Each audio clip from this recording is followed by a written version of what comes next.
Now we will be looking at something else. Something else means we'll be looking at how to work with else-if clauses.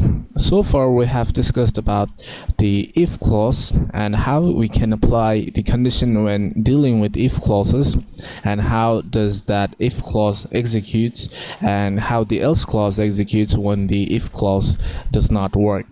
So basically the difference between the if and the else clause is that in if clause you have to apply a condition, and in the else clause you do not have to apply a condition.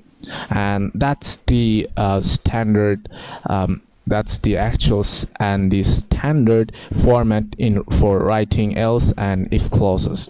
Now there's another one, or another clause that will be used if you have multiple conditions, or if you have to go for multiple steps.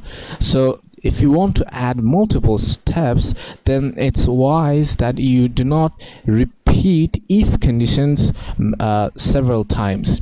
And you cannot actually this can be regarded to be a single conditional block, but in this block you cannot actually go for adding several more if conditions or several other else conditions. That's not the applicable one. If you go for adding more than one if conditions and more than one else condition, then your compiler will start throwing errors. So to avoid such errors, there is another construct that we'll be looking at, and that construct is known as the else if clause. So let's have a look. So previously we looked at how we can manipulate stuff with the equality operator. Now we will be looking at how to use the inequality operator and how we can actually work with the other ones. So the basic ones, the relational operators here, the less than equals to, then the less than, and the greater than, and the greater than equals to are quite similar. I mean, their functionality are quite similar, but there is a subtle difference between the relational operators that have equals to along with the less than and the greater than symbols.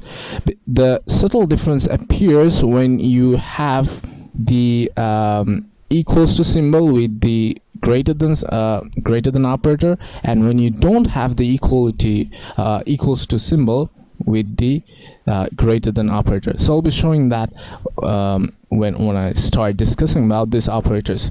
So let's actually first look at the else if construct. So the else if construct is written as else if, and then as usual you provide the condition or the boolean expression inside these brackets, and then after that you need to provide the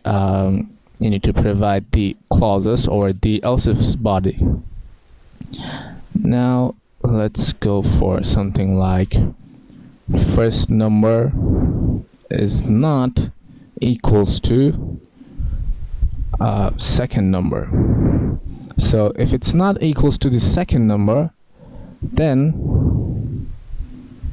we will print out a message on our command prompt, console.writeLine, and then finally we'll be typing something like first variable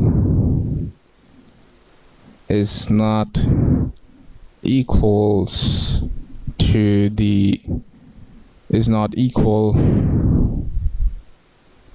the second variable.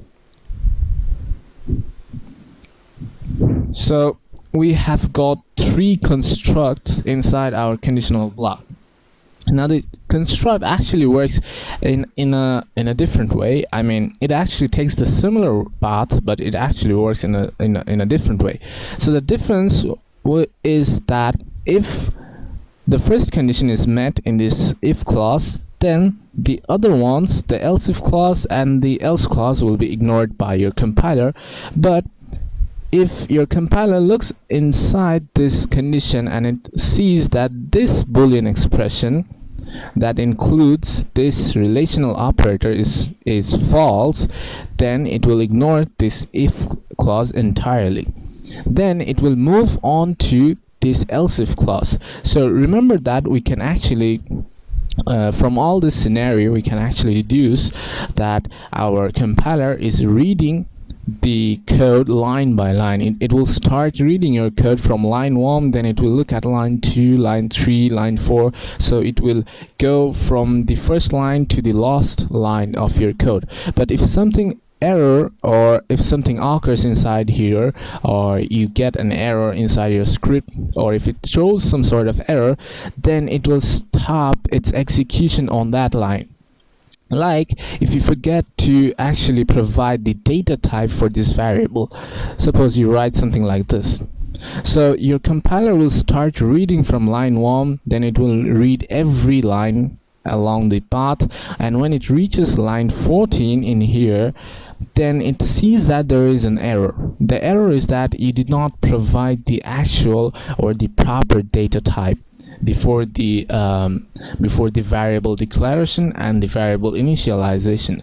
So when you have forgotten to provide the data type, then your compiler will stop its execution right at this very moment. So when it encounters the first error inside your script, it will actually stop execution, but it won't actually stop reading. It will still read your entire code, but it won't show up any result even if your code after line 14 is correct. Your code after line 14 might be correct, so we can see that we don't have any sort of mistakes after line 14. We only have a mistake from line 14.